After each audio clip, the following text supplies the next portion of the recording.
Muito boa noite a todos. É com muita alegria que a gente chega a mais um estudo da obra Mecanismos da Mediunidade e vamos elevar nosso pensamento a Deus, nosso Pai, nosso Criador, para buscarmos as bênçãos espirituais para a nossa vida.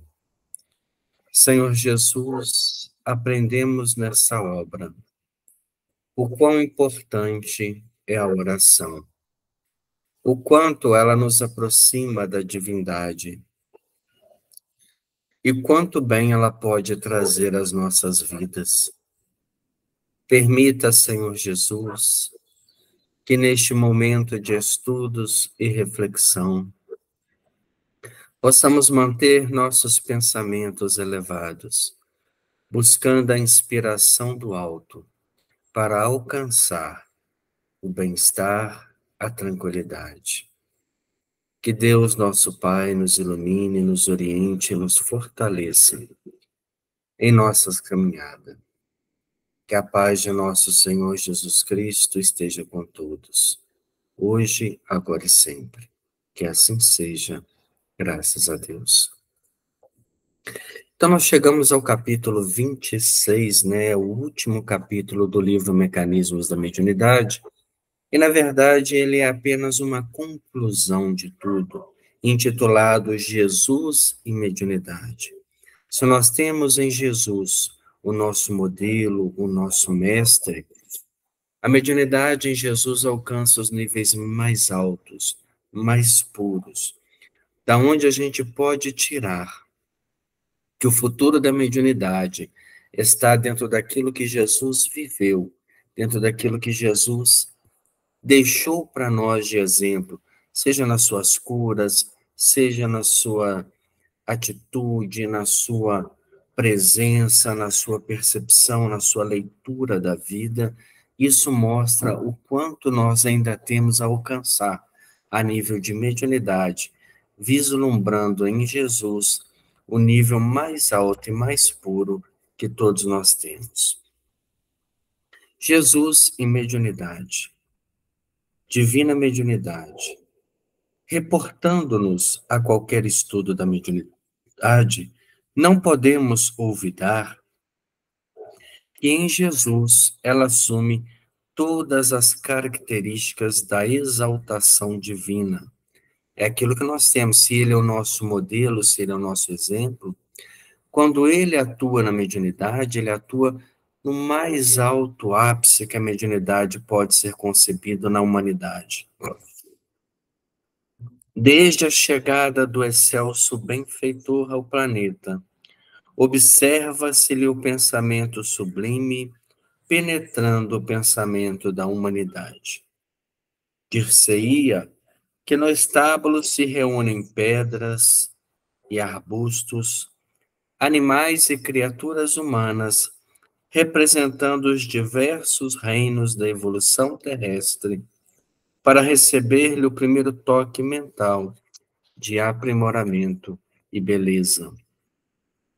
Naquela imagem tão singela, né, do seu nascimento no estábulo, junto com todos os elementos que compõem a evolução do planeta, nós vamos entender depois lá no livro dos Espíritos, quando diz que o espírito evolui do átomo ao arcanjo. Todos os reinos tocados pela sua presença, pela sua vibração, pela sua luz espiritual que vinha trazer um novo mundo, uma nova perspectiva para a humanidade. Casam-se os hinos singelos dos pastores aos cânticos de amor nas vozes dos mensageiros espirituais, saudando aquele que vinha libertar as nações, não na forma social, o que era esperado pelos judeus, que sempre será vestimenta às necessidades de ordem coletiva, mas no ádito das almas em função da vida eterna. Daí a dificuldade dos judeus em vislumbrar em Jesus o mestre esperado das profecias, porque eles esperavam a libertação social do jugo. Primeiro o jugo, né, hebreu, depois o jugo romano. Eles queriam ser uma nação livre, uma nação que chefiava, que dominava, que conquistava e esperava um grande conquistador e não um libertador, alguém que viesse retirar as almas dos atavismos, das cavernas mentais, das dificuldades de relacionamento, da visão, né, de pragmática de ser superior a outras raças.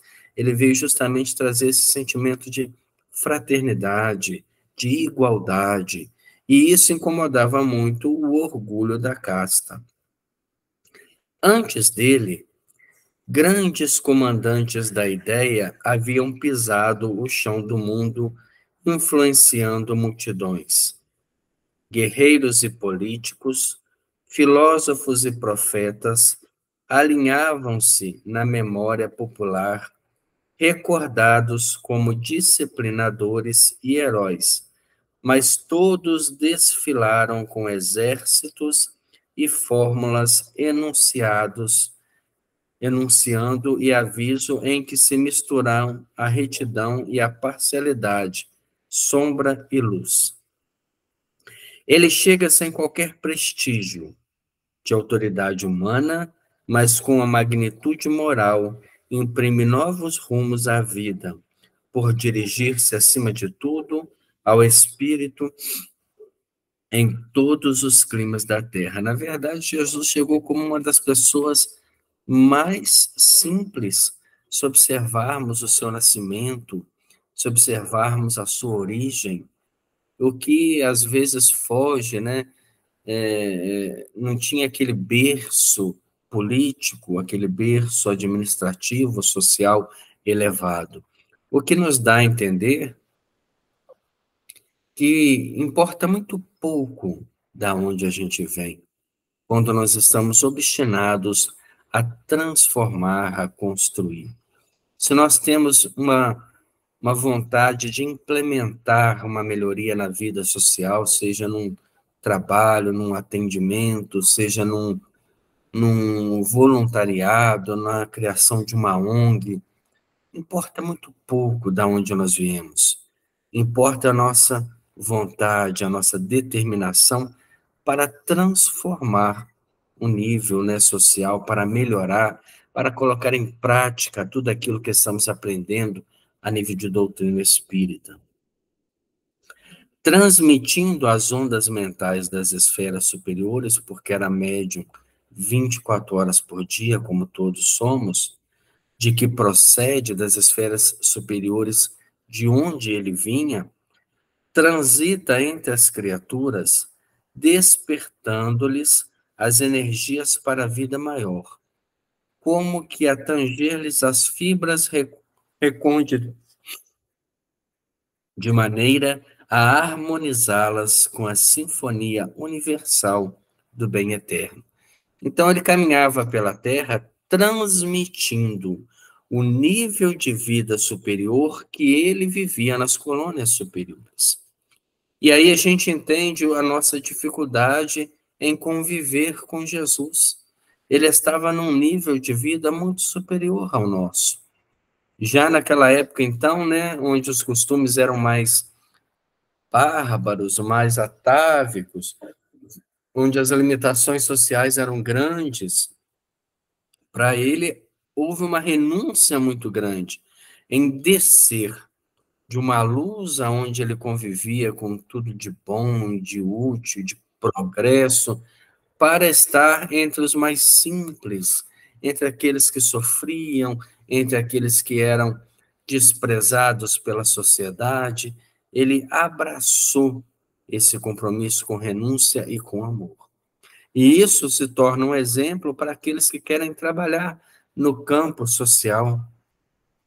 É necessário abraçar a causa, dar-se à causa, e não ficar, às vezes, observando, desejando, rezando para que alguém faça alguma coisa. Ou a gente dá esse primeiro passo, ou simplesmente acabamos não operando uma fé que tanto verbalizamos. Médiuns preparadores. Perdão, só um minutinho. Isso.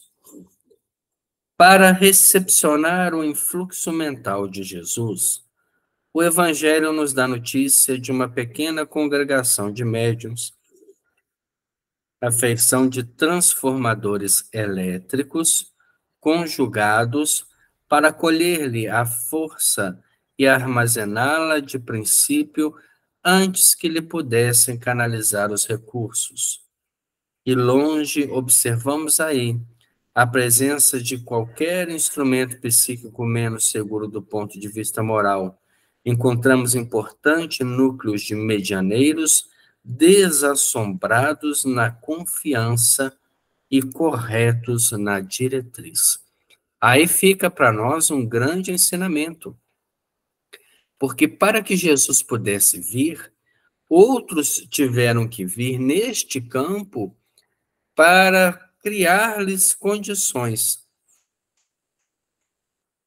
Medianeiros desassombrados, medianeiros seguros na confiança a Deus e a espiritualidade e corretos na diretriz, corretos no procedimento, corretos no entendimento da vida, naquilo que deve ser valorizado.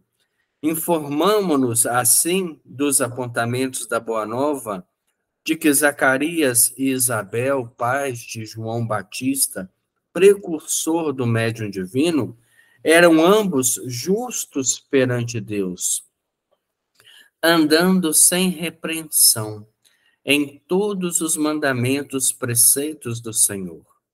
Que Maria, a jovem simples de Nazaré, que acolheria o embaixador celeste nos braços maternais, se achava em posição de louvor diante do Pai. E José da Galileia, o varão que tomaria sob paternal tutela, era justo. Que Simeão, o amigo abnegado que aguardou em prece durante longo tempo, era justo e obediente a Deus. Que Ana, a viúva que o esperou em oração no templo de Jerusalém por vários lustros, vivia servindo a Deus. E nós, candidatos à mediunidade moderna, atual, somos servidores fiéis a Deus? Confiamos e vivemos dentro de uma diretriz que se torna correta, que se torna exemplo para as outras pessoas? Ou ainda vivemos do nível social para fora um tipo de vida e intimamente uma vida profana, uma vida viciosa, vinculada a uma série de valores que não engrandece? Ou estamos intermediando Jesus, ou estamos intermediando valores perecíveis do mundo? Nesta época, para que ele se fizesse presente, vários médiuns justos estavam presentes. E aí ele teve condições de materializar-se em vida para deixar o seu poema de libertação. Hoje as doutrinas religiosas estão carentes de Jesus. Conta Adelino que numa conversa com Chico Xavier mostra essa realidade. Haviam muitas pessoas que queriam ver um médium saudoso. Muitas viam nele a verdadeira imagem do cristão, que renunciou à vida, que renunciou a si mesmo, em benefício dos sofredores.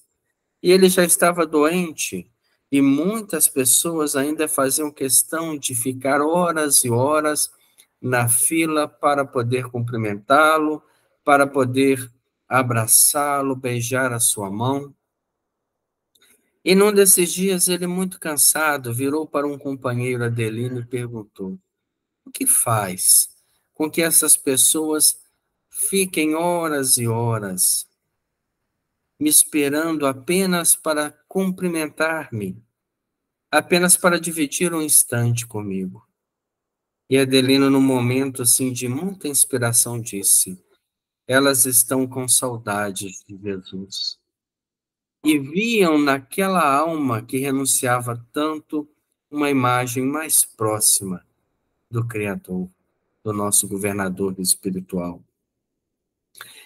As casas espíritas, ultimamente, estão muito frias na receptividade dos sofredores, no acolhimento àqueles que perderam seus entes queridos, daqueles que trazem chagas na alma, preocupam-se com a informação cada vez mais científica, esquecendo que o Consolador veio para consolar as almas cansadas, para ser um representante de Jesus. Investem-se em técnicas de desenvolvimento da mediunidade destituídas do senso moral, onde nós devemos preocupar principalmente em sermos justos, em termos uma diretriz irretocável, para que os bons espíritos encontrem campo no nosso psiquismo, para trazer as mensagens da Boa Nova, adaptadas à realidade social que estamos vivendo. Nesse grupo admirável de médiuns que antecederam Jesus, não apenas pelas percepções avançadas que o situavam em contato com os emissários celestes, mas também pela conduta irrepreensível de que forneciam testemunho, surpreendemos o circuito de forças a que se ajustou a onda mental do Cristo para daí expandir-se na renovação do mundo. Nós estudamos tanto isso nesta obra, que se não ampliarmos as nossas ondas mentais a um nível favorável aos bons espíritos para que eles se comuniquem, dificilmente eles encontrarão campo. Eles não vão violentar o pensamento e o procedimento das pessoas. Eles esperam que a gente faça uma parte, que a gente atravesse metade da ponte, através da renúncia, do estudo, da dedicação, da boa vontade, através do esforço pessoal em domar as suas más inclinações. E aí, naturalmente, eles descerão até nós para a comunicação espiritual. Aquela época, para que Jesus estivesse na Terra, era necessário um circuito de pensamentos muito puros para concebê-lo em família. Para tê-lo como amigos, era necessário ter o quê? Um processo de pensamento, de afinidade muito superior, para que ele sentisse em condições de descer dos altiplanos espirituais para o chão escuro que nós ainda pisamos. Efeitos físicos. Cedo começa o mestre divino, erguida a posição de médium de Deus, o apostolado excelso que lhe caberia carrear as noções da vida imperecível para a existência da Terra.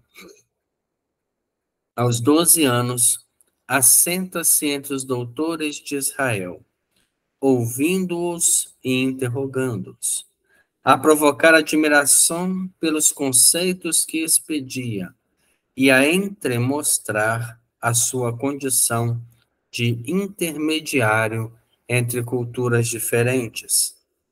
Iniciando a tarefa pública na exteriorização das energias sublimes, encontramo-lo em Caná da Galileia, oferecendo notável demonstração de efeitos físicos em ação à distância sobre a matéria, transformando a água em vinho. Mas o acontecimento não permanece circunscrito no âmbito doméstico, porque, evidenciando a extensão de seus poderes, associados ao concurso dos mensageiros espirituais, que de ordinário lhe obedeciam às ordens e sugestões, nós o encontramos de outra feita a multiplicar pães e peixes, no torpo do monte a saciar a fome da turba inquieta, que lhe ouvia os ensinamentos e a tranquilizar a natureza em desvario, quando os discípulos assustados lhe pedem socorro diante da tormenta. Jesus era diferenciado em todos os sentidos. Nesta última passagem citada na tempestade, aonde os discípulos estão com medo, ele está dormindo e a tempestade se forma e o barco balança, e eles, amedrontados, correm para despertá-lo, porque até então a ideia de estar ali havia sido do mestre. Ele então levanta e pergunta: que passas? Por que o medo? Medo de quê? Medo da morte? Medo de perecer? A vida é muito além de uma existência. Por que o medo? O apego à família, aos bens, aos amigos? Então ele desperta, levanta e tranquiliza a própria natureza. Isso faz com que os discípulos fiquem pasmos. De onde provinha tanta força, tanta autoridade, que até mesmo os movimentos da natureza obedeciam às suas ordens. Ainda no campo da fenomenologia física ou metapsíquica objetiva, identificamo-lo em plena levitação, caminhando sobre as águas, e em prodigiosa ocorrência de materialização ou ectoplasmia, quando se põe a conversar diante dos aprendizes com dois varões desencarnados que positivamente apareceram glorificados a lhe falarem dos acontecimentos próximos. A figura da transfiguração de Jesus, quando ele leva, aqueles apóstolos médiuns para o alto do monte, e ali, na transfiguração, surgem Moisés e Elias, espíritos que naquele instante estavam conectados com ele na sua missão. Efeitos físicos de ordem extremamente superior. Em Jerusalém, no templo, desaparece de chofre, desmaterializando-se ante a expectação geral, e na mesma cidade, perante a multidão, produz a voz direta em bênçãos divinas que lhe assinalam a rota. Em cada acontecimento, sentimos-lo a governar a matéria, dissociando-lhe os agentes e reintegrando-os à vontade, como a colaboração dos servidores espirituais que lhes assessoram o ministério de luz. Aprendemos nessa obra que a matéria é feita de átomos, e eles podem ser transmutados, separados, aglutinados por uma força gigantesca que nós ainda estamos aprendendo a dominar. Jesus possuía essa força no próprio ser, no próprio pensamento. Então ele multiplicava os pães através da materialização desses próprios proveitos em benefício das pessoas, desmaterializava o seu corpo físico com naturalidade e rematerializava sem nenhum prejuízo para si próprio, porque dominava toda a ciência e todo o entendimento do espírito, mas, sobretudo, toda a moral. Andar sobre as águas, quando ele testa a fé de Simão Pedro, que acreditando em Jesus começa, mas quando racionaliza que seria impossível, acaba afundando. Efeitos intelectuais. No capítulo dos efeitos intelectuais, ou, se quisermos, nas provas da metapsíquica subjetiva, a metapsíquica de Charles Richer, que reconhece a inteligência humana como possuidora de outras vias de conhecimento, além daquelas que se constituem os sentidos normais. Reconhecemos Jesus no mais alto, nos mais altos testemunhos. A distância da sociedade hierossolimita vaticina os sucessos amargos que culminariam com a sua morte na cruz. Utilizando a clarividência que lhe era peculiar, antevê Simão Pedro cercado de personalidades inferiores da esfera extrafísica e o avisa quanto ao perigo que isso representa para a fraqueza do apóstolo. Nas últimas instruções ao pé dos amigos, confirmando a profunda lucidez que lhe caracterizava as apreciações percussientes, demonstra conhecer a perturbação consciencial de Judas, a despeito das dúvidas que a ponderação suscita entre os ouvintes. Nas preces do Getsemane, aliando clarividência e clareaudiência, conversa com o mensageiro espiritual que o reconforta. Então, olhando para Simão Pedro, vê a fragilidade e o envolvimento que o medo daquele apóstolo naquele instante gerara, advertindo-o quanto à sua negação. Conhecendo profundamente a personalidade de Judas, adverte a ele sobre os valores transitórios do mundo, que foram aprendidos a duras penas mais tarde. Olhando para cada um de nós, Jesus conhece a nossa intimidade. Somos ovelhas ainda do seu pastorado. E ele sabe qual a potencialidade que todos nós somos e espera que a gente possa modificar, alterar o próprio caráter, lapidar uma alma intrínseca no erro, nos valores temporários, nas dificuldades de todos os sentidos, para que possamos crescer como espíritos e alcançar um nível maior espiritual. Mediunidade curativa. No que se refere aos poderes curativos, temos em Jesus na mais alta afirmações de grandeza. Cercam o doente de variada expressão. Paralíticos estendem-lhe membros mirrados, obtendo socorro. Cegos recuperam a visão. Ulcerados mostram-se limpos.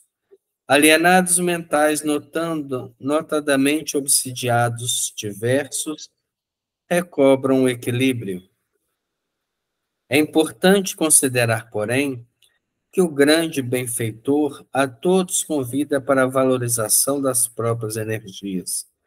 Reajustando as células enfermas da mulher hemorroíça, diz-lhe convincente: Filha, tem bom ânimo, a tua fé te curou. Logo após, toca nos olhos de dois cegos que lhe recorrem à caridade, exclama: Seja feito segundo a vossa fé. Nós não vemos Jesus aí fazendo cirurgias espirituais, né, coisas até então que chocam, mas a cura através da transformação dos campos celulares, doentes para campos celulares saudáveis, através de um influxo de uma alma totalmente pura, e da fé intermediária entre o benefício, a crença e o merecimento para a transformação. Não salienta a confiança por simples ingrediente de natureza mística, mas sim por recursos de ajustamento dos princípios mentais na direção da cura. E encarecendo o imperativo do pensamento reto para a harmonia do binômio mente-corpo, por várias vezes o vemos impelir os sofredores aliviados à vida nobre, como no caso do paralítico de Betesda, que devidamente refeito, ao reencontrá-lo no tempo, dele ouviu as advertências inesquecíveis. Eis que já está são. Não peques mais, para que não te suceda coisa pior. Mantenha sua mente pura. Mantenha o seu comportamento digno, para que você não desça novamente às expiações dolorosas. Então, o ato de curar é o ato de curar-se. Quando a pessoa manifesta uma doença, ela já está no trabalho de cura, porque está expurgando, colocando para fora. Jesus tinha condições de acelerar esse processo, de revitalizar um corpo quase em decomposição, como no processo da lepra. Mas hoje em dia nós alcançamos as curas através da vivência da própria doença, porque nós precisamos curar o espírito. Se curarmos o corpo, quem sabe não aconteceria coisas piores, porque voltaríamos a desvalorizar a vida. Evangelho e mediunidade.